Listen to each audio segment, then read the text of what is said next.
Imagine waking up in a city full of grand buildings, music, and life, and then just a few years later that same city is reduced to ashes.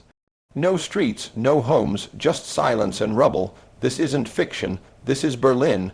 Welcome to Rebornia history, where the past comes alive and stories reshape how you see the world. Let's go back in time. Berlin in the early 1900s wasn't just a city, it was a powerhouse, a center of culture, science, art, and innovation. Picture this: elegant streets, electric lights, cafes buzzing with ideas, artists, scientists, and thinkers shaping the future. Would you expect a city like this to become one of the most destroyed places on earth? Berlin was the heart of Germany politically, economically, and culturally. It was modern, it was proud, it was thriving, but beneath that success, something darker was growing. As tensions built across Europe, Berlin became the center of power for a regime that would change history forever. War didn't arrive overnight.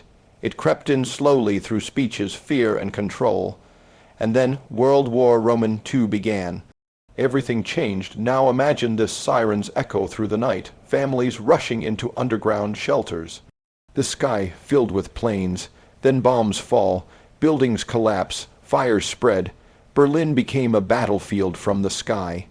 Entire neighborhoods were destroyed, schools, homes, hospitals gone. Let me ask you something. What would you take if you had only minutes to leave your home forever? People lost everything. Not just buildings, but memories, families, identities. By the end of the war, Berlin wasn't a city anymore. It was ruins. But here's the twist: the story doesn't end in destruction. It begins there. When the war ended in 1945, Berlin looked like a ghost city. More than half of it was destroyed. Streets were unrecognizable. People were homeless, hungry, broken.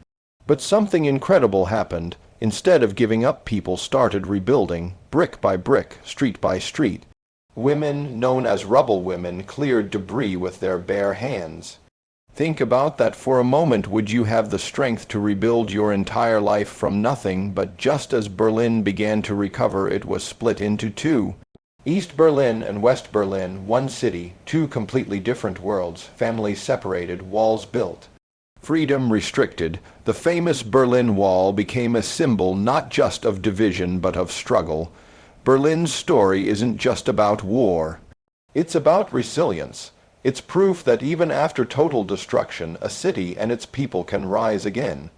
So here's something to think about. If a city can rebuild from ashes, what can you rebuild in your own life? History isn't just about the past, it's about lessons we carry into the future. If you felt this story, if it made you think, hit that subscribe button and join the journey with Rebornia history. Because every story we tell might just change how you see the world.